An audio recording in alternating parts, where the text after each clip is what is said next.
संत रामपालजी महाराजांचा असून मराठी भाषिक भक्त समाजास सहज समजावे म्हणून हिंदी भाषेतून मराठी भाषेत रूपांतरित करण्यात आलेला आहे.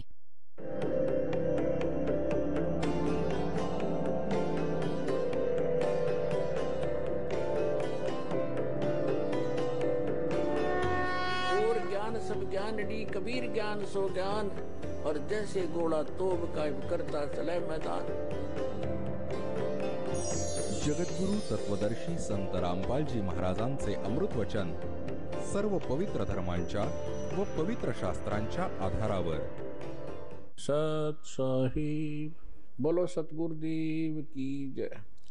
बंदी छोड़ कबीर परमेश्वर जी की जय. बंदी छोड़ गरीबदास जी महाराज जी की जय. स्वामी राम देवानंद जी गुरु महाराज जी की जय हो.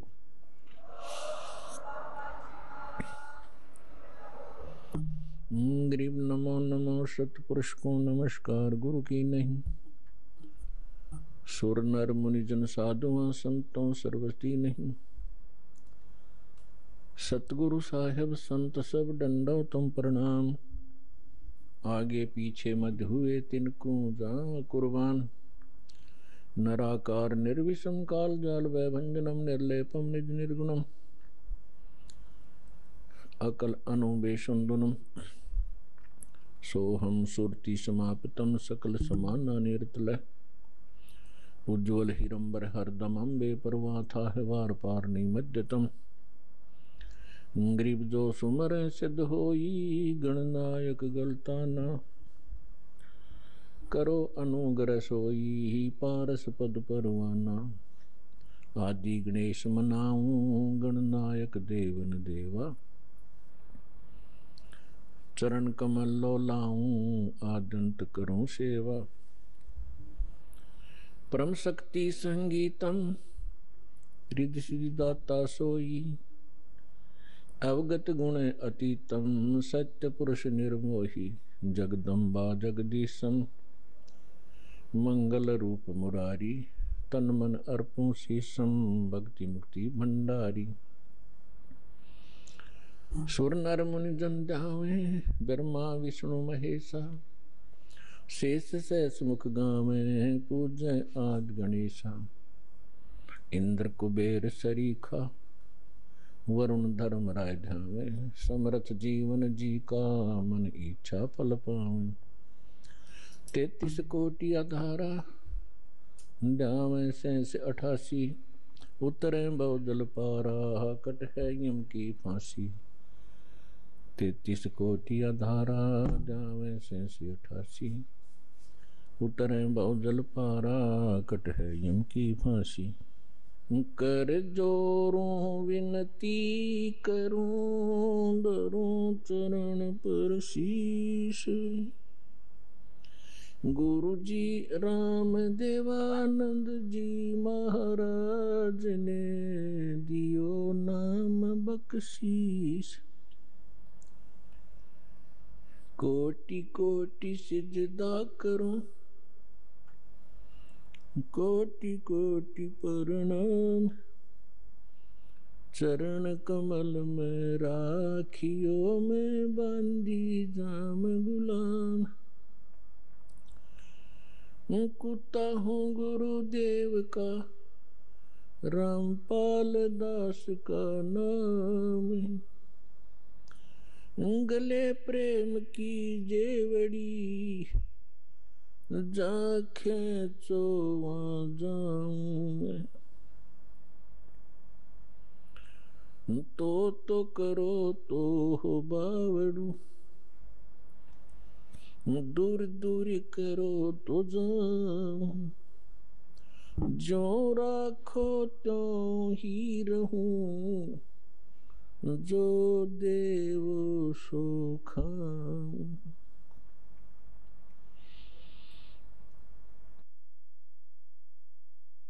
परमपिता परमात्मा पूर्ण ब्रह्म सर्व सृष्टीचे रचनाहार कबीर देव कबीर साहेब कबीर परमेश्वरजींच्या असीम कृपेने तुम्ही सर्व परमेश्वराचे प्रिय आत्मे परमात्म्याचा महिमा ऐकण्यासाठी उपस्थित आहात. लखभर सूराजूज ही लखभर सामद्दे लखभर यती जहान में तब सतगुरु शरण आले. ज्या पुण्यात्म्यांना वर्तमानात मानव शरीरे प्राप्त आहेत, त्यांच्या मागच्या पुण्यांची काही गणना केली जाऊ शकत नाही की युगायुगांचे किती शुभ संस्कार तुमच्याबरोबर आहेत. त्यांच्यापेक्षाही पुण्यकर्मी प्राणी ते आहेत जे बरवाला आश्रम, सतलोक आश्रम, बरवाला जिल्हा हिसार, हरियाणामध्ये पोहोचतात, दीक्षा प्राप्त करतात. पुण्यात्म्यांनो, आपल्याला सद्गुरू नाही मिळाले, आपल्याला आध्यात्मिक टीचर चांगले नाही मिळाले, ज्या कारणाने आपण परमात्म्याकडून मिळणारे जे लाभ असतात त्यापासून वंचित राहिलो आणि मानव शरीरास व्यर्थ करून आपण संसार सोडून निघून जातो. पुढे जाऊन न जाणो किती कष्ट आपण उपसत होतो. त्यांचं ज्ञान आपल्याला नव्हतं की यापुढेही काही आहे. आता परमात्म्याच्या या तत्वज्ञानाने, त्या प्रकाशाने आपणास वर्तमानाची आणि भविष्याची आणि भूतकाळाची माहिती मिळू लागली. भूतकाळाची कशी, वर्तमान काळाची कशी आणि भविष्याची कशी आहे. आज कोणी दुःखी असेल तर तो आपल्या पापांमुळे आहे. आज कोणी सुखी असेल तर तो आपल्या पुण्याने आहे. हे विधान आहे परमात्म्याचे. या गोष्टी सगळे मानतातही. कोणी दुःखी प्राणी असेल तर तो आपणच म्हणत असतो की न जाणो माझं कुठलं पाप मला नडलं. आणि जे सुखी असतात त्यांना त्या विषयात सगळे म्हणतात काहीतरी खूप चांगलं पुण्य केलं होतं मागच्या जन्मी. तर यावरून आपल्याला भूत आणि वर्तमानाची माहिती मिळाली. भविष्याची माहिती परमात्म्याने करवली की कबीर हरि के नाम बिना राजा रसब होवे, मट्टी लद कुमार के भाई घास न नीरे कोई. परमात्म्याने एकच उदाहरण असं दिलंय ज्यातून आपण सहज समजू शकतो. सामान्य माणूस राजास खूप बलशाली मानतो, समृद्ध मानतो. परमात्मा म्हणतात की जर राजाही परमात्म्याची भक्ती करत नसेल, त्याचं नेक्स्ट लाईफ गाढवाचं असेल. आता पुण्यात्म्यांनो, आता इथं समस्या येत राहिली की कुणी पाहिलंय, मग वर्तमानात आपल्याला ते सुख प्राप्त आहे, ज्यामुळे आपण सुखावलो नि विसरलो की पुढे दुःख असणार आहे. आणि मग ही गोष्ट बोलून सोडून देतो की बघू पुढे. हा आपल्या अध्यात्मज्ञानहीनतेचाच परिणाम होता. आमचे सद्ग्रंथ परमात्म्याचे विधान आहे, संविधान आहे. आणि संविधानाची अवहेलना जे लोक करतात, तुम्ही इथे वर्तमानातही पहा, जे संविधानाची अवहेलना करतात त्यांना इथेच दंडित केलं जातं. अशाच प्रकारे परमात्म्याचे विधान आहे जे ते तोडतात, उल्लंघन करतात, त्यालाही दंड प्राप्त होतो. तर त्या विषयात आपण दृढ होण्यासाठी, सत्याशी परिचित होण्यासाठी काही आधार घ्यावा लागेल. आपले सद्ग्रंथ याचा आधार आहेत. त्या पश्चात ते महापुरुष ज्यांना परमात्मा मिळाले आणि परमेश्वराचे विधान त्यांना प्राप्त झाले. आणि तिसऱ्या क्रमांकावर म्हणजे त्या महापुरुषांनी सांगितलं की तो परमात्मा कोण आहे. त्या परमेश्वराने स्वतः येऊन आपले विधान आपल्या मुखकमलातून सांगितले, ज्याला तत्वज्ञान म्हणतात, ज्याला सूक्ष्मवेद म्हणतात, ज्या विषयाबाबत हिंट दिली गेली आहे श्रीमद भगवद्गीता अध्याय नंबर 4 श्लोक नंबर 32 मध्ये.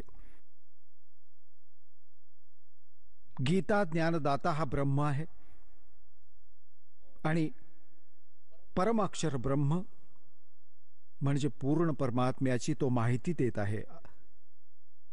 आपल्या स्तराचं ज्ञान तो श्रीमद भगवद्गीतेत अर्जुनास सांगतच आहे. त्या पश्चात तो सांगतो ती विशेष माहिती अध्यात्म मार्गाची परमात्मा स्वतः येऊन आपल्या मुखातून ज्ञान देतात. त्या परमात्म्याच्या मुखातून उच्चारलेल्या वाणीला तत्वज्ञान म्हणतात. त्यामध्ये धार्मिक यज्ञांची, धार्मिक अनुष्ठानांची माहिती विस्ताराने सांगितली गेली आहे. आणि 4थ्या अध्यायाच्या 34व्या श्लोकात गीता ज्ञानदाता म्हणतो की त्या तत्वज्ञानास तू तत्वदर्शी संतांकडे जाऊन समजावून घे.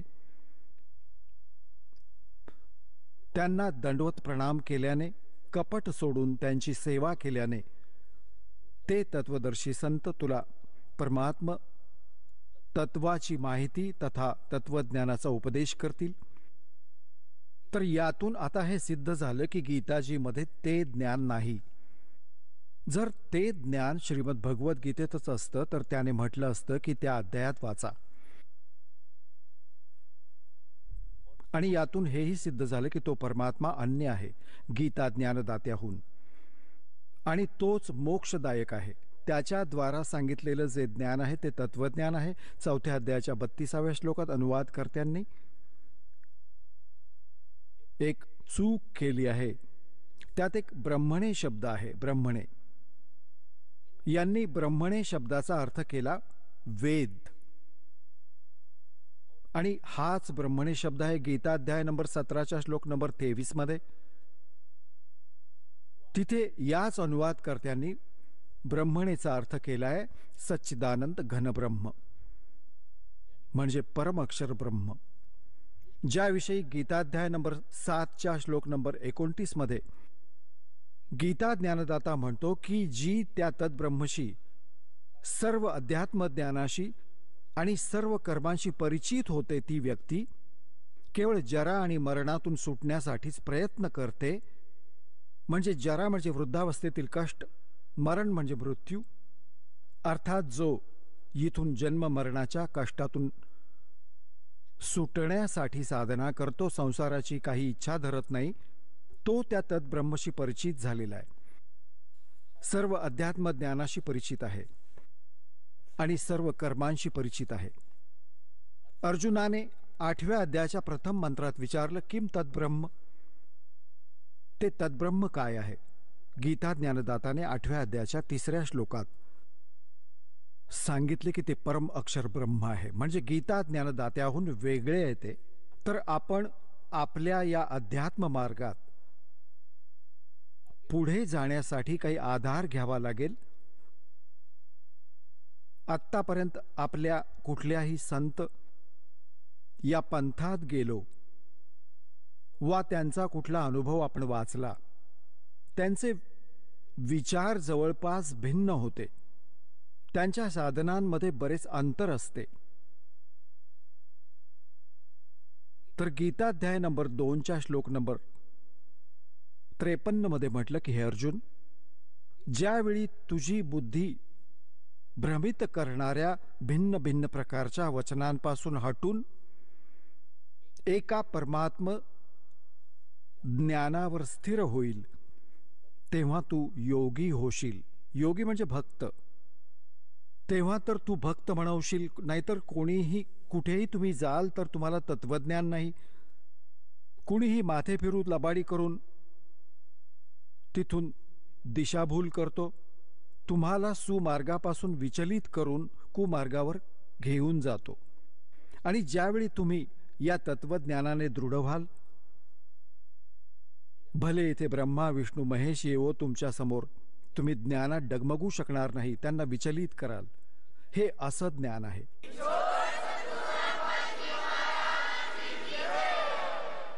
आणि तेव्हाच आपण आपल्या ध्येयाकडे पोहोचू. रस्त्यात न जाणो किती ठग भेटतात भ्रमित करणारे, तर मग आपण भ्रमित नाही झालो तर सुमार्गावर आपल्या घरी पोहोचू, सतलोकात जाऊ, आपण सदा सुखी होऊन जाऊ जिथून आपण आलेलो आहोत. आत्तापर्यंत आपल्याला हेच माहीत नव्हतं की आपण आलो कुठून, आपण इथे जन्म आणि मरत का आहोत. सगळं जीवन आपण डिव्होट करून टाकतो आपली घरं नि बंगले बांधण्यात, आपल्या मुलांबरोबर प्रेमानं राहण्यासाठी.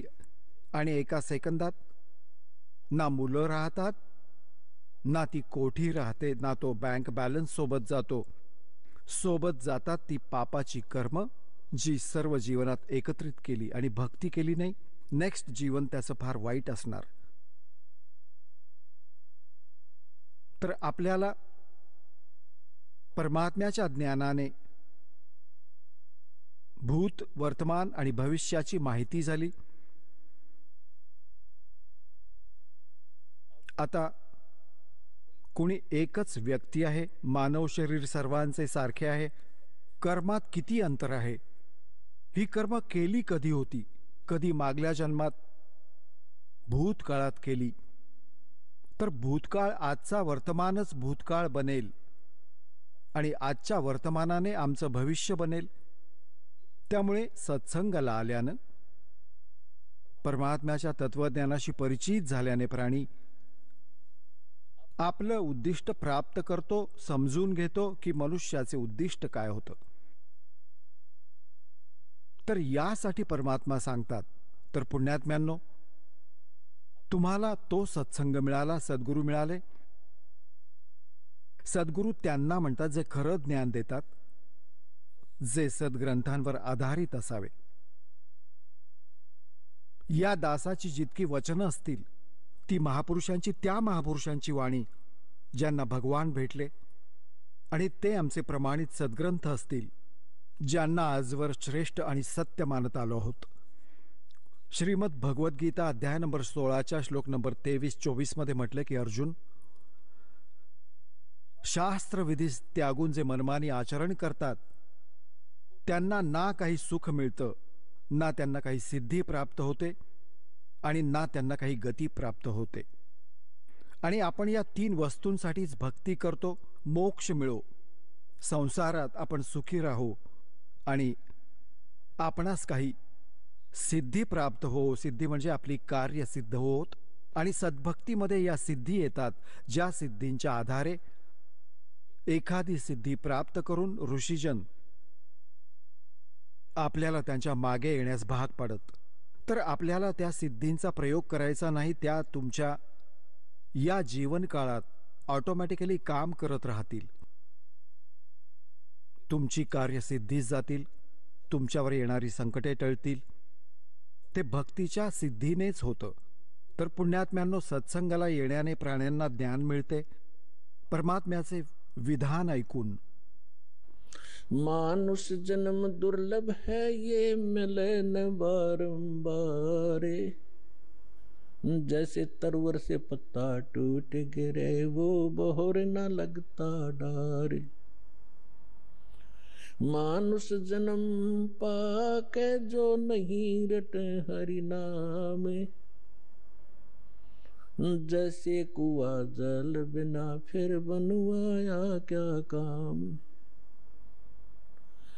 कबीर राम रटत कोड़ी भलो, चू चू पड़े जो चाम, वो सुंदर शरीर किस काम का, भाई जा मुख नाही नाम। कबीर जिव्या तो वाहे भली, जो रटे हरि नाम, नहीं तो काट के फेंक दियो, मुख में बलो ना चाम। परमात्म्याची माहिती, मनुष्य जीवनाचे उद्दिष्ट सत्संगाने कळते, ज्ञान होते. आणि अजूनपर्यंत आम्हाला सत्संग मिळाला नाही. ज्या महापुरुषांना आम्ही विद्वान मानत होतो त्यांना अध्यात्म मार्गाचे काहीच ज्ञान नव्हते. ते केवळ संस्कृत भाषा जाणत होते. त्याविषयी सूक्ष्म वेदात म्हटलं आहे की भेड़ पूछ को पंडित पकड़े, भेड़ पूछ को पंडित पकड़े, ये भादो नदी विहंगा, गरीबदास व भवजल डूबे, जिन नहीं साध सत्संगा. परमेश्वर म्हणतात, कबीर साहेब म्हणतात, कबीर इस संसार को समझाऊं कै बार, और पूछ पकड़ के भेड़ की, ये उतरा चाव पार. जशी भाद्रपदात खूप वर्षा होत असते, नदी आपली फुल स्विंगमध्ये वाहत जात असते, किनाऱ्यांना शिवून जल वाहत, भयंकर जल वाहत असते, वेगानं वाहत असते. ती नदी पार करताना कुणी जर असं म्हटलं की मेंढीची शेपूट पकड, ही तुला पुरातून पार करेल, आणि त्या व्यक्तीला कुणी जाणकार समजून मेंढीची शेपूट पकडून जी नदीत जात असेल, तर अंडरस्टूड आहे की तिच्याबरोबर काय होणार. तर इथे परमात्मा म्हणतात, कबीर इस संसार ने समझाऊं कै बार, और पूछ पकड़ के भेड़ की, ये उतरा चाव पार. हीच गोष्ट आदरणीय गरीबदास साहेबजी जे परमात्म्याशी परिचित झाले, सचखंड पाहिलं, सतलोकास गेले आणि मग परत आले, परमात्म्याकडून प्राप्त त्या तत्वज्ञानाच्या आधारे म्हणतात की भेड़ पूछ को पंडित पकड़े, ये भादो नदी विहंगा, गरीबदास व भवजल डूबे, जिन नहीं साध सत्संगा. ज्यांना संताचा सत्संग नाही मिळाला, ते या बहुजल रूपी नदीमध्ये बुडून जातात. आणि ज्या साधना तुम्ही करत होतात, ती मेंढीची शेपूट धरायला लावली होती, श्राद्ध करा, तेरावे घाला, मग फुलं उचला, अशी कामं लावली होती आम्हाला. भक्तीच्या तर आसपासही पोचलो नव्हतो, कुठं नामोनिशाण नव्हतं भक्तीचं. मग कुणी जास्तच श्रेष्ठ समजत होते. हरे राम हरे कृष्ण, सीताराम राधे श्याम, राधे राधे श्याम मिला दे, ही गीतं गात राहिलो. त्याही पेक्षा कोणी उच्च ठरले, ते म्हणतात, ओम नाम सबसे बड़ा, इससे बड़ा ना कोई, ओम नाम का जाप करे, शुद्धात्मा होई. तर हे अपुरे ज्ञान होते, ही मेंढीची शेपूट होती.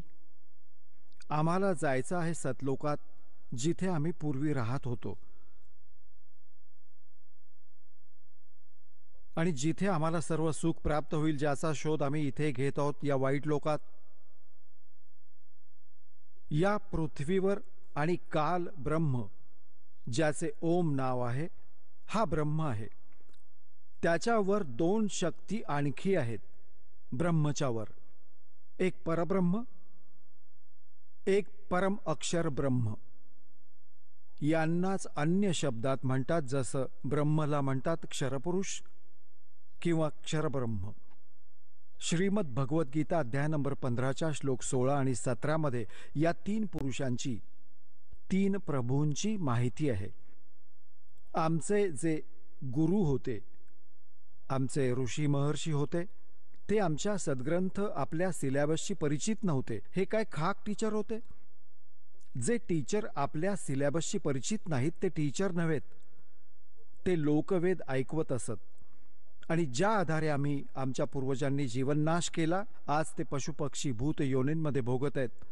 आणि आता त्यांना सुटका मिळण्यासाठी ते म्हणतात, श्राद्ध घाला, अमुक करा. तो तिकडे गाढव झालाय आणि इथे त्याचं श्राद्ध घालतायत. ही काय गोष्ट झाली?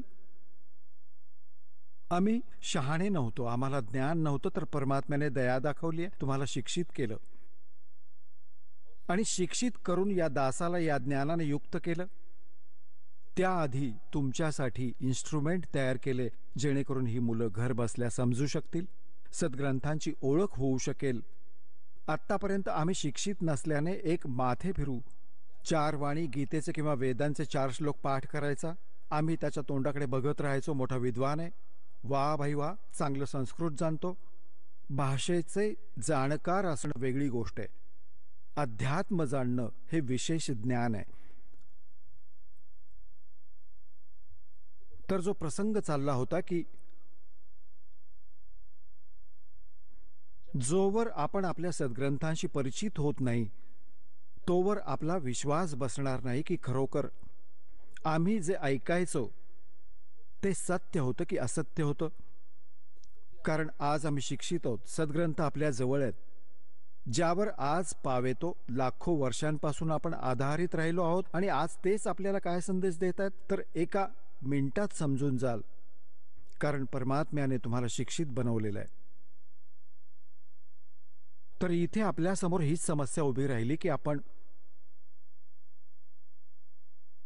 स्वतः परमात्म्याच्या ज्ञानाशी परिचित नसल्याने असेच भरकटत राहिलो. ज्यांनी जो मार्ग दिला त्याचाच आपण जप करू लागलो.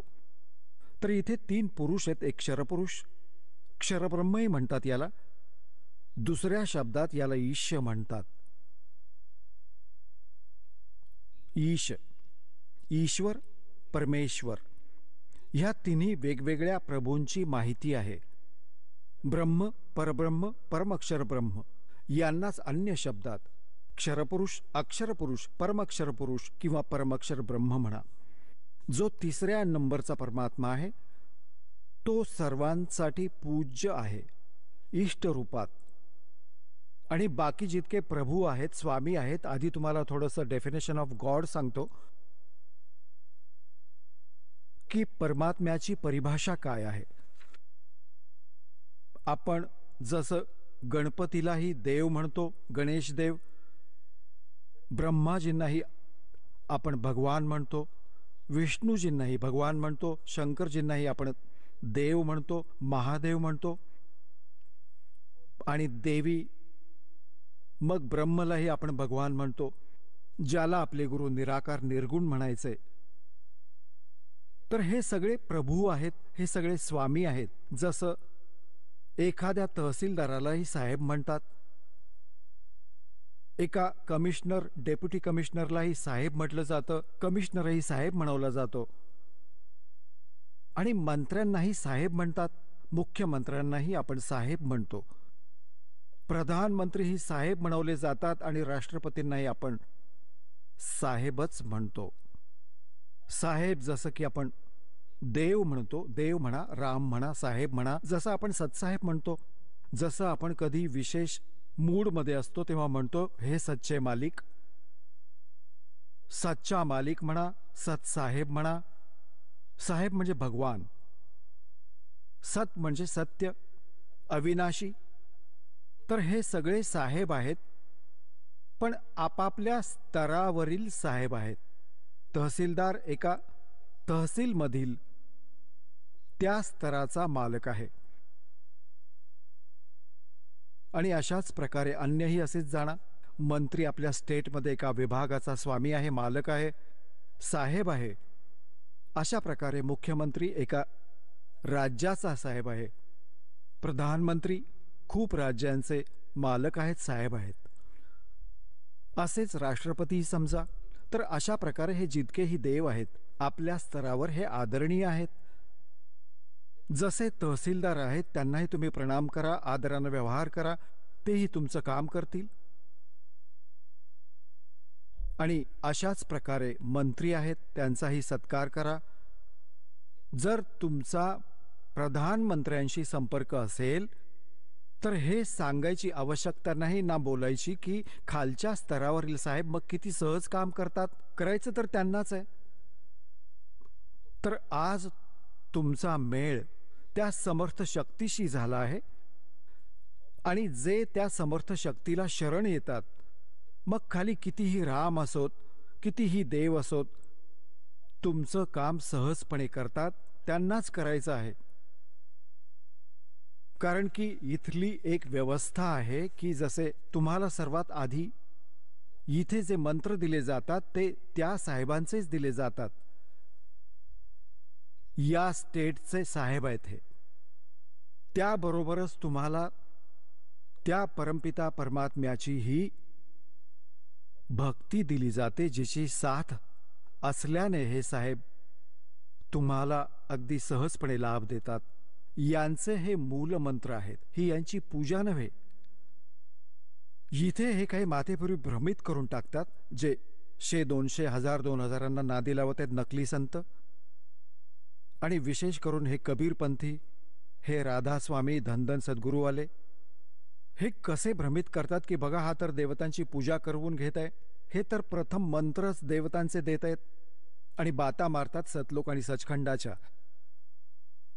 तर यासाठी प्रत्येक सत्संगात आम्हाला सांगता येत नाही, कारण की पूर्ण वर्षामध्ये आम्हाला सिलेबस कव्हर करायचा असतो. मग कधी कधी कुठल्या ना कुठल्या सत्संगात आम्ही नेहमीच ऐकवतो या प्रकारचे एक विवेचन करतो. तर ती आमची सीडी आम्ही बनवतो, ती तुम्ही घेऊन जा, फार स्वस्तात इथे मिळते तुम्हाला. हे तर अनमोल वचन आहे, तुमच्या मुलांच्याही कामी येईल, तुमच्याही कामी येईल. तर जो प्रसंग चाललाय की आम्ही यांची पूजा नाही करत, जसं एक पतिव्रता मुलगी असते जी आपल्या सासरी निघून जाते. पतिव्रतेचे गुण हे असतात की ती आपल्या पतीच्या व्यतिरिक्त अन्य कोणत्याही पुरुषाप्रती पती संभाव नाही ठेवत. पण त्या पतिव्रतेचा हा अर्थ नाही की तिने कोणत्याही पुरुषाकडे बघूच नये किंवा कोणाला प्रणामही करू नये किंवा कुणाचा सत्कार करू नये. हेही त्या पतिव्रतेमध्ये गुण असतात. आलेल्यांचा आदर करावा, जसं दीर आहे, जाऊ आहे, सासरे आहेत, सासू आहे, छोटी मोठी नणंद आहे, धाकटा दीर, या सर्वांचा यथोचित आदर करावा, त्यांचा सत्कार करावा, त्यांचं काम करावं, भांडी घासणं, पोळ्या करणं आणि जी काही 100 कामं करायची तर त्यांचा यथोचित सत्कार करावा, मृदू भाषेचा वापर करावा. तर ती पतिव्रता योग्य आहे. आणि दुसऱ्या शब्दात ती पतिव्रता ठीक आहे जी आपल्या पती व्यतिरिक्त अन्यांशी आस्था ठेवत नाही. ती पतिव्रता नसून कळलावी आहे, कारण ती सर्व घरात भांडण लावेल. तर म्हणून आम्ही भक्तही तेव्हाच होऊ नि पतिव्रता पदावर तेव्हा चालू जेव्हा आम्ही सर्व जितक्या शक्ती आहेत त्यांचा यथोचित आदर करू. तर ती पतिव्रता पत्नी मुलगी जेव्हा आपल्या सहपरिवारात राहते, जॉईंट फॅमिलीमध्ये, तर तोवर ती इतकं चांगलं वागत असते, सर्वांबरोबर मिसळते, धाकट्या दिराच्या मुलांनाही स्वतःच्या मुलांसारखं समजते, मोठ्या दिराच्या मुलांनाही आपलं मानते. त्यांना असं नाही वाटत की आपण परके आहोत. तर पण तिची जी भावना आहे ती मनातून ती आपल्या पतीसाठी असते. आणि ही गोष्ट तिच्या तेव्हा लक्षात येईल जेव्हा ते डिव्हाइड होतील, जेव्हा भिन्न भिन्न होतील भाऊ, तेव्हा लक्षात येईल तिची आस्था कशात होती. आपल्या हिश्श्याच्या सर्व वाट्या, पेले, चमचेही उचलून आपल्या घरी नेऊन ठेवेल, एक चमचाही सोडणार नाही दुसऱ्यासाठी, आणि आपल्या पतीबरोबर निघून जाईल. तर त्यावेळी त्या पतिव्रतेचं माहीत झालं की ती पूजा कोणाची करत होती. तर त्याच प्रकारे इथे एक सहपरिवार आहे आपला. हे ब्रह्मा, विष्णू, महेश हे देव आहेत आणि इथले अधिकारी आहेत. हे एक विभागीय मिनिस्टर आहेत. या एका ब्रह्मांडामध्ये ब्रह्माजी रजोगुण विभागाचे, विष्णूजी सत्वगुण विभागाचे आणि शंकरजी तमोगुण विभागाचे. आणि अन्य जे देव आहेत जसं की गणेशजी आहेत, दुर्गाजी आहेत, यांचाही आपल्या या अध्यात्म मार्गात खूप सहयोग आहे. आता यांचं जसं आपण आपल्या सतलोकात जायचं आहे, स्वलोकात जायचं आहे, जसं आपण परदेशी गेलो आहे आणि आपल्याला आपल्या देशात यायचं आहे आणि तिथे आपण असा काही बिझनेस व्यापार करत होतो, काही कारणाने आपलं तिथे नुकसान झालं, विजेचं कनेक्शन कापलं गेलं, टेलिफोन सुविधा बंद झाली, गॅस बंद झाला, तर आपण कंगाल झालो. या सर्व सुविधा समाप्त झाल्या, आपण महादुःखी झालो. आणि तिथून तुम्ही निघू नाही शकत जोवर त्यांचं सगळं कर्ज क्लिअर करत नाही, येऊ देणार नाही तुम्हाला, नो ड्यूज सर्टिफिकेट मिळणार नाही. आणि तिथे कोणी तुम्हाला असा दयाळू समर्थ मिळाला तुम्हाला म्हणाला की तुमचं कनेक्शन पुन्हा सुरू करून देतो तुमच्या गॅरंटीने, आणि तुम्ही नव्याने मेहनत करा, प्रामाणिकपणे मजुरी करा आणि यांचे टॅक्स भरत राहा. विजेचं बिल भरायला सुरुवात करा, टेलिफोनचं कनेक्शन करवून देतो आणि मेहनत मजुरी करून आपलं बिल भरायला सुरुवात करा. त्या सुविधा सुरू होऊन जातील आणि पुन्हा तो धनी होऊन आणि सर्व कर्जातून मुक्त होऊन आणि शिल्लक राहिलेलं धन घेऊन स्वदेशी येऊ शकतो. अगदी याच प्रकारे आपण या काळाच्या लोकात खूप मोठी पुंजी घेऊन आलो होतो. आपण खूप मोठ्या सावकाराची मुलं होतो, मुली होतो. सत लोकामध्ये आपण आपल्या चुकीमुळे आपल्या पुंजीसकट आपल्या पुण्यांसमवेत त्यांच्यासोबत आलो. हा एक खूप छळणारा, छळवादी असा इथला मालक आहे. हा सारी कामे कपटाने करतो आणि तुमच्याच मजुरीतून काही टॅक्स घेऊन आपली 21 ब्रह्मांडे चालवतो. कबीर साहेब म्हणतात, मेरे हंसाबाई हंस रूह पे था जब तू आया. जेव्हा तू तिथून आलास ना, आमच्या इथून, एक खूप पवित्र आत्मा होतास. काही विकार नव्हता तुझ्यापाशी. आध्यात्मिक धन परिपूर्ण होते. आज तू अगदी रिकामा झालायस आणि गाढवापर्यंतच्या योनीतही गेलायस पुण्याच्या अभावामुळे. तर ती पुण्ये पुन्हा प्राप्त करून आपण तितकेच भक्तियुक्त होऊ जितके आपण प्रारंभी होतो. तेव्हाच आपण स्वदेशी जाऊ शकतो. मध्ये आपल्याला इथून जाण्यासाठीचा टॅक्सही द्यायचा आहे, भाडंही द्यायचं आहे. जसं जहाजातून येतो तर ते भाडंही द्यायला लागतं आणि मग पुंजी त्याहून वेगळी असते. अशाच प्रकारे तुम्हाला अशा साधना दिल्या जात आहेत परमात्म्याकडून. ते ज्ञान, जी वास्तविक भक्ती होती, जी आजवर लपवून ठेवली होती, कारण की आपण समजण्यायोग्य झालो नव्हतो. आणि जर आजच्या आधी परमात्म्याने हे मंत्र डिस्क्लोज केले असते तर हे नकली पंथ जे काळाने चालवले आहेत त्यांच्याजवळही हे मंत्र असते आणि हेच ज्ञान असते. आणि ते अधिकारी नव्हतेच. अधिकारी असल्याशिवाय कोणतंही काम सफल नाही होऊ शकत. जसे एक पासपोर्ट बनवतो, पासपोर्ट ही जर अधिकाऱ्याने बनवला असेल तर तो पुढे चालेल. नाहीतर जी वेळ आल्यावर ते लक्षात आलं की पासपोर्टच डुप्लिकेट आहे तर खूप उशीर झालेला असेल आणि जेलमध्येही जावं लागेल. तर परमात्म्याने दया दाखवली होती की हे आत्तापर्यंत हे मंत्र गुप्त ठेवले होते. यामागे खूप मोठी गोष्ट आहे. ती सृष्टी रचनेतून तुम्हाला समजेल, वेळ आल्यावर सांगेन. तर प्रसंग चाललाय की परमात्म्याने दया दाखवली तुम्हाला. जेव्हा 600 वर्षांपूर्वी मालक आले, परमात्म्याचेच गुण बाळगतो. आता जसे बर्फाचे गुण आहेत, बर्फ तर बर्फाचेच गुण बाळगतो. त्याच्याजवळ जाल तर तसाच आभास होईल. अशाच प्रकारे परमात्मा जे गुण बाळगतो ते तशीच लीला करतात जशी तो करत असतो.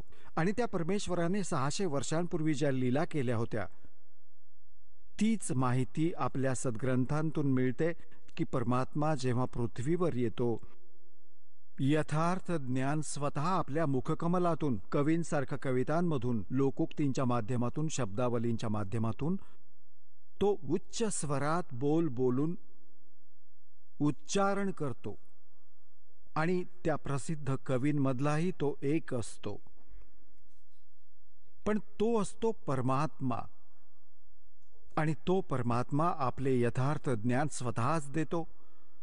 आणि जेव्हा परमात्मा इथे येतात ते 3 प्रकारे आपली देखभाल करतात, 3 प्रकारे आमचे पोषण करतात, पालन पोषण करतात. तीन स्थितींनी एक स्थिती होती ते परमात्मा सतलोकात सचखंडात एका राजाप्रमाणे फार सुंदर सिंहासनावर विराजमान आहेत मनुष्य रूपात. डोक्यावर मुकुट आहे, वर छत्र आहे. परमात्म्यावर चौऱ्या आपोआप ढाळल्या जातात. आणि दुसऱ्या स्थितीत ते परमात्मा प्रत्येक युगात एक शिशुरूप धारण करून इथे येतात आणि एका कमळाच्या फुलावर विराजमान होतात, तिथून निसंतान दाम्पत्य त्यांना उचलून नेते आणि मग तिथे पालन पोषणाची लीला घडते आणि मग तेव्हा ते कुमारिका गायीचे दूध पितात, त्याशिवाय काही पित नाहीत. कुमारिका गायीच्या दुधाने त्यांच्या बालपणाचे संगोपन होते, हे आमचे सद्ग्रंथ सांगतात. ऋग्वेद मंडल नंबर 9, ऋग्वेद मंडल नंबर 9 सूक्त 1 मंत्र 8 आणि 9 मध्ये, ऋग्वेद मंडल नंबर 9 सूक्त 86 मंत्र 26 आणि 27 मध्ये, ऋग्वेद मंडल नंबर 9 सूक्त 82 मंत्र नंबर 1, 2, 3 मध्ये, ऋग्वेद मंडल नंबर 9 सूक्त 94च्या मंत्र 1 मध्ये, ऋग्वेद मंडल नंबर 9 सूक्त 95च्या मंत्र 2 मध्ये, ऋग्वेद मंडल नंबर 9 सूक्त 96च्या मंत्र 16 ते 20 मध्ये, ऋग्वेद मंडल नंबर 9 सूक्त 54 मंत्र 3 मध्ये, ऋग्वेद मंडल नंबर 9 सूक्त 20 मंत्र 1 मध्ये, आणखीही अनेक स्थानी हे प्रमाण आहे की परमात्मा अशी लीला करतो. जेव्हा परमात्मा शिशुरूप धारण करून लीला करतो, तेव्हा त्यांच्या संगोपनाची लीला कुमारी गायींकडून होते, हे वेद सांगतात. आणि ही लीला कुणी केली? तो परमात्मा कवींसारखे आचरण करतो. ही लीला कुणी केली? श्रीराम, श्रीकृष्ण, श्री ब्रह्मा, श्री विष्णू, श्री शिवजींची लीला आम्ही कधी वाचली नाही. आम्ही हिंदू धर्मात अडाणी राहिलो. आणि परमेश्वराच्या लीलेत 600 वर्षांपूर्वी मालक आले होते, त्यांनी कबीर भगवान यांनी ही लीला केली होती. मग who is God? Kabir is God. आता भगवानाला ओळखण्यात आम्हाला जराही वेळ नाही लागणार, कारण की आपण ज्या सद्ग्रंथांना आपले मानत होतो, आज तेच सद्ग्रंथ आपणाला संदेश देत आहेत की भगवान अशी लीला करतो. तर सगळ्यात आधी आपल्याला भगवानाची ओळख होऊ दे. आणि सद्ग्रंथातून ती ओळख, जसं दासाने आत्ता सांगितलं, जसं गीताध्याय नंबर 16च्या श्लोक नंबर 23-24 मध्ये स्पष्ट केलं आहे की अर्जुन, जे शास्त्रविधीला त्यागून मनमानी साधना करतात त्यांना काहीही सुख मिळत नाही. ना त्यांना सुख मिळत, ना त्यांना गती मिळते, ना त्यांना काही सिद्धी प्राप्त होते. म्हणून तुझ्यासाठी अर्जुन, कर्तव्य आणि अकर्तव्याच्या व्यवस्थेत कोणती साधना करायला हवी आणि कोणती करू नये याकरता सद्ग्रंथच प्रमाण आहेत. कुणाच्या लोकवेद किंवा दंतकथेवर विश्वास ठेवू नकोस. तर आज आपले सद्ग्रंथ काय सांगतात? आधी याच सद्ग्रंथांचा आधार घेऊन आमचे धर्मगुरू आम्हाला समजावत असत. आम्ही स्वीकार करत होतो, कारण ते संस्कृत बोलत असत आणि सगळे ग्रंथ संस्कृतमध्ये लिपिबद्ध होते. आम्हाला काही ऑब्जेक्शन नव्हतं, कारण इतका विद्वान माणूस खरंच बोलत असावा. ते सत्याच्या तर जवळपासही नव्हते. त्यांना अध्यात्म मार्गाचा कख देखील माहिती नव्हता. आजपर्यंत या ऋषी महर्षींना, आजपर्यंत, आणि त्या महापुरुषांना सोडून ज्यांना भगवंत मिळाले किंवा परमात्म्याच्या ज्ञानाव्यतिरिक्त, आता वर्तमानात या दासाच्या व्यतिरिक्त या 21 ब्रह्मांडात या अध्यात्म ज्ञानाशी कोणी परिचित नाहीये. हे जग फालतू गोष्टींवरती विश्वास ठेवते आणि ना त्यांच्यापाशी हा कंप्लीट कोर्स आहे. आता जो प्रसंग चाललाय की आम्हाला स्वदेशी जायचंय आणि आम्ही चुकीच्या लोकात आलोय आणि आम्ही अध्यात्माचे धनी होतो, आपण निर्धन झालो. आम्ही पशूंपर्यंतच्या योनीत भटकत आहोत, झाडपाला खाऊन गुजराण करतोय. आणि आम्ही सतलोकात काय आहार घेत होतो, कशा सुविधा आम्हाला प्राप्त होत्या, त्याची तुलना आम्ही या काळातल्या स्वर्गलोक आणि ब्रह्मलोकातही करू शकत नाही. जे सुख तुम्हाला तिथं प्राप्त आहे, त्याच सुखाची तुमच्यात अजूनही इच्छा आहे आणि त्या शोधात तुम्ही जात असता. रस्त्यात न जाणो किती लबाड ठग भेटतात, मिसगाईड करून तुम्हाला भ्रमित करून टाकतात, ध्येयापासून दूर करतात. मग तुम्ही जेव्हा अध्यात्म मार्गाने सुखी होत नाही, कारण साधना शास्त्रानुकूल नसल्याने परमात्म्यापासून लाभ मिळत नाही, ज्या कारणाने तुम्ही स्वतः धनी बनण्यासाठी आपल्या बुद्धीचा प्रयोग करू लागलात, कुणी भेसळ करू लागला, कुणी लाच घेऊ लागला आणि कोणी आणखी काही मार्ग अवलंबून, तर हा मार्ग सुखी होण्याचा नव्हे, हे तर महादुःख प्राप्त केलं. आपण वाईट कामं केली, पाप बनली आणि त्या पापांच्या आधारे जे धन संग्रहित केलं ते इथेच राहिलं आणि आमच्यासोबत ती पाप गेली जी ते धन जोडण्यास किंवा सुख, नकली सुख प्राप्त करण्यासाठी आम्ही पापे एकत्र केली होती. जोवर आपण पापमुक्त होत नाही तोवर तिथे जाऊ शकत नाही. कारण जोवर अपराधी प्राणी आहे तो जेलमध्ये राहतो. अपराध मुक्त झाल्यावरच तो जेलमधून सुटेल. तर आधी परमात्मा तुमच्या त्या पापांचा नाश करतील जी तुमची संचित आहेत, आधीची एकत्र केलेली आहेत. आणि दुसरा मग तुम्हाला असा विधी देण्यात येईल की ज्या योगे वर्तमानातील सुद्धा तुमच्या भविष्यात जी दुःख येतील, जी तुमच्या प्रारब्धात लिहिलेली आहेत. प्रारब्ध म्हणजे नशीब. प्रारब्धास असं डिफाईन करण्यासाठी अशा प्रकारे सांगतात की मागच्या जन्मजन्मांतरीची तुमची पुण्य आणि पापे संग्रहित आहेत. त्यातून तुमचा ॲव्हरेज रेशो घेऊन ज्याची पापं जास्त साचलेली आहेत त्यातून त्या रेशोतून पापं जास्त घेतली आणि ज्याची पुण्य थोडी आहेत त्याच रेशोतून पुण्य घेतली. तर इथे आज ज्याचं दुःख जास्त आहे त्याची पूर्वजन्मातील पापे जास्त आहेत. त्या संचित कर्मातून काही घेऊन दोन्ही तुमच्या पुण्य आणि पापातून तुमचं नशीब बनवून पाठवलं. आता तुमच्या प्रारब्धात, तुमच्या नशिबात जर ते पुण्य असेल, जोवर तुमची पुण्य जास्त असतील, पुण्य चालतील, तेव्हा तुम्ही कुठलीही भक्ती करा किंवा नका करू. भले तुम्ही चोरी करा, डाके घाला, भले हिंसा करा, तुम्ही सुखीच दिसाल सर्वसामान्य माणसांना की इतका पापी माणूस आणि तरीही सुखी आहे. तर हे काळाचं जाळं आहे हे समजून घ्यावं लागेल तुम्हाला. तर अन्य व्यक्ती ज्या आस्तिक आहेत त्याही नास्तिकतेकडे जाऊ लागतात यांना पाहून. तर या ज्ञानाच्या आधारे तुम्ही तुमचे मन रोखायला हवे. कुमार्गावर जाण्यापासून सहारा देईल तुम्हाला हे तत्वज्ञान. आणि ज्यावेळी त्या व्यक्तीची ती पुण्य क्षीण होऊन जातील, मग पापांचे दिवस येतील, मग बघा त्याची कशी दुर्गती होईल.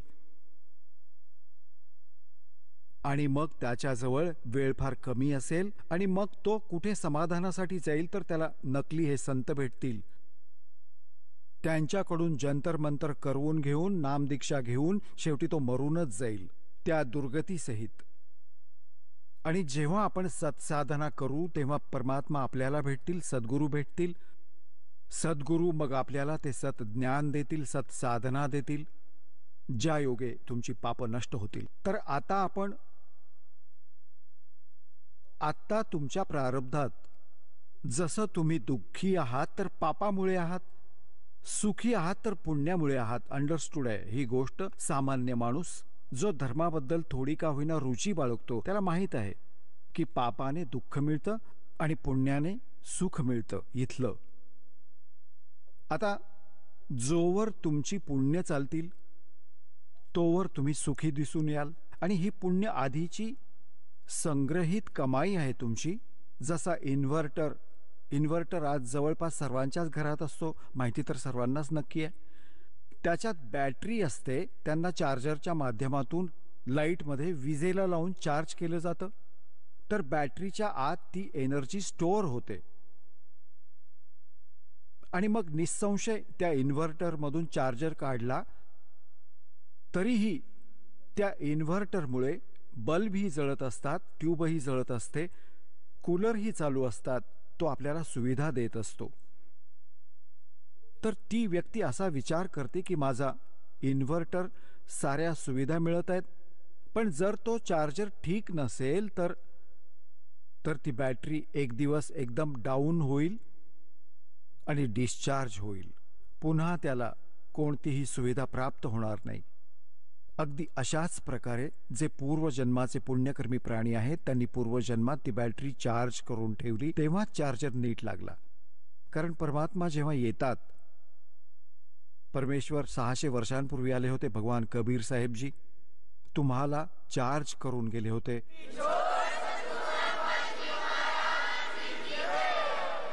चला आता आपण त्या श्रद्धाळूंचे अनुभव जाणून घेऊयात ज्यांनी जगद्गुरू तत्वदर्शी संत रामपालजी महाराजांकडून दीक्षा प्राप्त केलेली आहे, तसेच त्यांच्याद्वारा सांगितलेल्या भक्ती मार्गावर चालत आहेत. नमस्कार. नमस्कार. आपलं नाव? गीता जितेंद्र पवार. आपण कुठून आलात? मी जळगाव महाराष्ट्र इथून आले.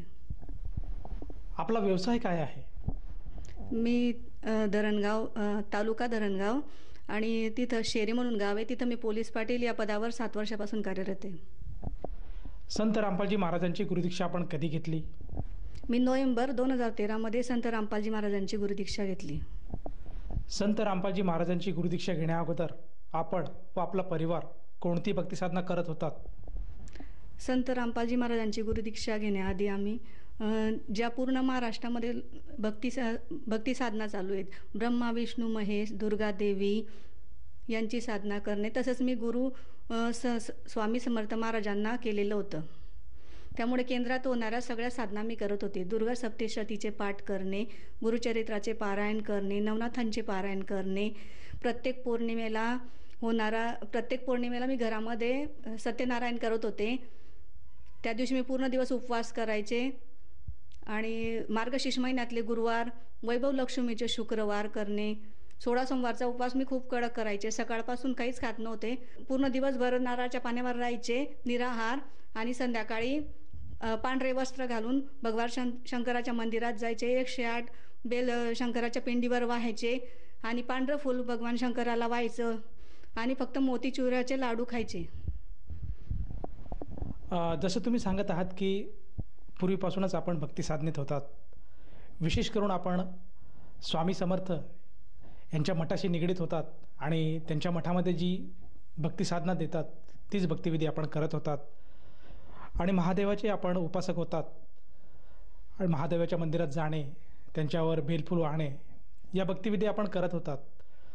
तर संत रामपालजी महाराजांची भक्तिविधी घ्यावी किंवा त्यांच्याकडनं गुरुमंत्र घ्यावा याची गरज आपल्याला का भासली आणि आपण संत रामपालजी महाराजांच्या शरणात कसे आलात? मी संत रामपालजी महाराजांच्या शरणामध्ये माझे नंदुईभाऊ होते. त्यांनी आधी संत रामपालजी महाराजांकडनं गुरुदीक्षा घेतलेली होती. त्यांनी आम्हाला पुस्तक दिले ज्ञानगंगा. कारण की माझा मुलगा आहे ना, तो जन्मापासूनच आजारी राहत होता. त्याच्यासाठी आम्ही जळगावचे पूर्ण दवाखाने फिरलेलो होतो. महिन्यातून आम्ही फक्त 15 दिवस घरी राहायचो आणि 15 दिवस हॉस्पिटलमध्ये माझा मुलगा ॲडमिट राहायचा. म्हणजे आम्हाला चुकणं होतंच आमच्या घरामध्ये, कारण की एकुलता एक मुलगा, तो पण 15 दिवस आजारी. माझ्या मिस्टरांचा पण कामधंदा व्यवस्थित नव्हता, कारण की 15 दिवस दवाखान्यात राहिल्यामुळे त्यांचं पण काम 15 दिवस बंद राहायचं आणि 15 दिवसाच्या इन्कममध्ये आम्ही दवाखान्याचा पूर्ण खर्च त्याचा करू शकत नव्हतो आणि घरातला पण खर्च आमचा चालत नव्हता. त्याच्यामुळे मग अशी परिस्थिती असल्यामुळे माझ्या नंदुभाऊंनी सांगितलं की मी संत रामपालजी महाराजांना गुरु केलेले आहे, तू पण हे ज्ञानगंगा पुस्तक वाच आणि तुला काय वाटतं ते तू सांग. मग ते पुस्तक मी वाचलं, म्हणजे वाचलं 2-4 पानं वाचले आणि मग मी म्हटलं, ते वाचल्यानंतर मी शेवटी बघितलं तर भक्तांचे अनुभव होते त्या पुस्तकाच्या शेवटी. मी म्हटलं बघू कोणाला काय काय लाभ झालेले. मी पूर्ण प्रत्येक एकाने एक अनुभव वाचला आणि मला ते अनुभव वाचल्यामुळे मनातून विश्वास झाला की माझं दुःख इथं निवारण होऊ शकतं. मग मी माझ्या नंदुभाऊंना सांगितलं की तुम्ही जेव्हा आश्रमात जाल तेव्हा मला पण तुमच्यासोबत यायचं आहे. पण त्याआधी माझी संत रामपालजी महाराजांविषयी अशी इमेज होती की जसे इतर बाबा असतात तसा ते पण काही चमत्कार करणार आहेत, ते पण काही धागे दोरे देतील असं मला वाटलं होतं. अशी मी इमेज करून आश्रमात गेले होते. पण आश्रमात गेल्यावर तिथलं वातावरण बघितल्यामुळे आणि तिथलं जे वातावरण म्हणजे खूपच चेंज होतं आणि ते मी पूर्ण आश्रम फिरले तर एकदमच वेगळं वाटलं. त्याच्यामुळे मी संत रामपालजी महाराजांकडे गुरुदीक्षा घेतली. जसं तुम्ही सांगत आहात की आपण संत रामपालजी महाराजांची नामदीक्षा घेण्या अगोदर फक्त केवळ त्यांचा आश्रम बघण्यासाठी आपण गेला होतात आणि त्या आश्रमातलं वातावरण बघून आपल्याला नामदीक्षा घ्यावी अशी वाटली आणि आपण संत रामपालजी महाराजांची नामदीक्षा घेतली. तर मला असं विचारायचं आहे, संत रामपालजी महाराजांची जेव्हा आपण नामदीक्षा घेतली त्या नामदीक्षेमुळे आपल्याला व आपल्या परिवाराला काही लाभ, काही किंवा चेंज असा काही आढळला का? हो, आश्रमातून आल्यावर मला माहीतच नव्हतं की आश्रमात जाण्याच्या आधी माझ्या मागे एवढा मोठा प्रॉब्लेम होता, तो मी तुम्हाला सांगू शकत नाही. ते फक्त परमात्माच जाणू शकता, कारण की तो माझा जीवनामरणाचा प्रश्न होता. जर म्हणजे मी आश्रमात गेली नसते तर मी वाचूच शकली नसती. आश्रमातून न जाता म्हणजे माझ्या स्वतःचा अंत करून घेतला असता, अशी गोष्ट होती ती, पण मी ती सांगू शकत नाही. आणि तिथून आल्यानंतर माझे जे मुलं होते दोघे, माझ्या ज्या मुलासाठी मी तिथं गेलेली होती, तिथं गेल्यामुळे त्याच्यामध्ये खूप सुधारणा झाली. जी त्याला म्हणजे महिन्याचे 10-15 हजार रुपये जे बिल होतं आमचं हॉस्पिटलचं, ते कमीवर म्हणजे त्याला मेडिकलमधून 2 रुपयाची गोळीसुद्धा आणली तरी त्याला फरक पडून जात होता, अशी परिस्थिती झालेली आहे आता. अजून संत रामपालजी महाराजांच्या चरणी आल्यामुळे माझ्या मिस्टरांची जी नोकरी गेलेली होती ती परत मिळालेली आहे. सारख्या दवाखान्यात राहून आणि आश्रमाची जी ओढ आम्हाला लागली होती, जी आम्ही सारखं सतत आश्रमात जात राहायचो, जे परमात्माचं रूप होतं ते बघितल्यामुळे घरी चैनच पडत नव्हती की परमात्माला दर महिन्याला बघायला जायचंच संत रामपालजी महाराजांना, अशी ओढ लागली होती. त्याच्यामुळे सारख्या सुट्ट्या पडल्यामुळे माझ्या मिस्टरांची नोकरी गेलेली होती आणि ती नोकरी फक्त संत रामपालजी महाराजांच्या आशीर्वादामुळे परत प्राप्त झालेली. कारण आम्ही संत रामपालजी महाराजांना प्रार्थना लावली होती जेव्हा नोकरी गेली तेव्हा. त्यांनी सांगितलं होतं की बेटा तुम्ही काही चिंता करायची नाही संत रामपालजी महाराजांनी. मग त्यानुसार आम्ही कुठंच काही केलं नाही आणि त्याच्यामुळेच माझ्या मिस्टरांची नोकरी परत मिळालेली. माझी जी मुलगी होती जेव्हा आम्ही आश्रमात गेलो होती तेव्हा 5 वर्षाची होती आणि तिला पण प्रॉब्लेम होता. तिच्या किडनीमध्ये आम्ही तिला जळगावमधले सगळे चाईल्ड स्पेशलकडे नेलं होतं. तिची सोनोग्राफीचे रिपोर्ट केले आणि त्यानंतर तिने प्रथम नाम घेतलेलं होतं तेव्हा तिचे रिपोर्ट केले तेव्हा. मग ते रिपोर्टमध्ये काही समजत नव्हतं. मग आश्रमात जाण्याआधी सोनोग्राफी केली, त्या रिपोर्टमध्ये समजत नव्हतं. मग डॉक्टरांनी सांगितलं की तुम्हाला बाहेरगावी जायचं आहे तर तुम्हाला मी फक्त तात्पुरत्या गोळ्या वगैरे लिहून देतो, तिथून आल्यावर नंतर तुम्ही किडनी चेक करायची म्हणून. मग आम्ही तसंच तिला घेऊन आश्रमात गेलो. ती आजारी होती तसंच तिला नेलं आणि तिकडनं आल्यानंतर माझी मुलगी पूर्णपणे बरी झालेली होती. तिला परत डॉक्टरांकडे जायची गरज पडली नाही. हा चमत्कार फक्त संत रामपालजी महाराजांमुळे झाला होता. आम्ही 7 महिन्यांपासून आता घर घेतलेले ते पण संत रामपालजी महाराजांच्या दयेमुळे आम्हाला प्राप्त झालेले आहे. आणि सगळ्यात मोठा लाभ म्हणजे संत रामपालजी महाराजांच्या चरणी गेल्यामुळे परमात्मा आम्हाला जो मोक्ष देणार आहे, आध्यात्मिक लाभ, सगळ्यात हा मोठा महत्त्वाचा आहे. संत रामपालजी महाराजांच्या वचनांमध्ये एवढी शक्ती आहे की अशक्य गोष्टी सुद्धा शक्य होऊ शकते. आणि परमात्मा जर या पृथ्वीवर कुठे असेल तर ते फक्त संत रामपालजी महाराज आहेत. मला कारण आश्रमात जाण्याआधी विश्वास नव्हता की या पृथ्वीवर देव असू शकतो म्हणून, पण आश्रमात गेल्यावर जे मी परमात्माचं रूप बघितलं त्याच्यामुळे मला असं वाटलं की संत रामपालजी महाराजच परमात्मा आहेत म्हणून. जसं तुम्ही सांगत आहात की संत रामपालजी महाराजांच्या सद्भक्तीमुळे आणि त्यांच्या सत्साधनेमुळे आपल्याला व आपल्या परिवाराला बरेचसे लाभ प्राप्त झालेत. तर ह्या अनुषंगाने आपण जे इतर श्रोतावर्ग आज आपल्याला बघत आहेत किंवा जे भक्त समाज आहे त्यांना आपण काय संदेश देऊ इच्छिता? मी संदेश तर देऊ शकत नाही, फक्त प्रार्थना करू शकते. नरदेह आपल्याला पुन्हा प्राप्त होणार नाही आहे आणि जे मनुष्य जन्म आपल्याला मिळाला आहे त्याचं सार्थक करण्यासाठी तुम्ही संत रामपालजी महाराजांची शरण ग्रहण करा आणि मोक्ष प्राप्त करून घ्या. जसं तुम्ही सांगत आहात की संत रामपालजी महाराजांची नामदीक्षा घेतल्यामुळे भक्ताला किंवा साधकाला बरेचसे लाभ प्राप्त होतात. जसे आपल्याला लाभ प्राप्त झालेत तसे साधकाला सुद्धा लाभ प्राप्त होऊ शकतात. तर या अनुषंगाने जर एखाद्या साधकाला संत रामपालजी महाराजांची नामदीक्षा किंवा गुरुमंत्र घ्यावायचा असेल तर तो साधक किंवा ती व्यक्ती नामदीक्षा कशी घेऊ शकेल? आपण जे मला आता बघत आहात त्याच्या खाली नंबर फ्लॅश होत आहे, त्याच्यावर आपण त्या नंबरवर कॉन्टॅक्ट करून संत रामपालजी महाराजांची गुरुदीक्षा घेऊ शकतात. या नामदीक्षेसाठी त्या साधकाला किती पैसे मोजावे लागतील? नामदीक्षा निःशुल्क आहे, त्यासाठी कोणतेही पैसे वगैरे द्यावे लागत नाहीत. धन्यवाद. धन्यवाद सर.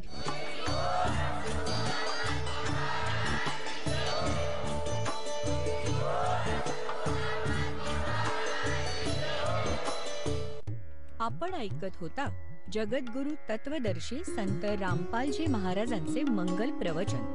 निःशुल्क नामदीक्षा प्राप्त करण्यासाठी आणि अधिक माहितीसाठी संपर्क करा 7030303951 7030303952. आमची वेबसाईट आहे www.jagadgururampalji.org. सर्व पवित्र धर्मांच्या व पवित्र शास्त्रांवर आधारित प्रमाणित अनमोल पुस्तक ज्ञानगंगा किंवा जगण्याचा मार्ग यापैकी कोणतेही एक पुस्तक निःशुल्क मागवण्यासाठी आम्हाला आपले पूर्ण नाव, पूर्ण पत्ता, पिनकोड सहित आणि फोन नंबर लिहून 7030303951 7030303952 नंबरवर SMS करू शकता किंवा आम्हाला 70303039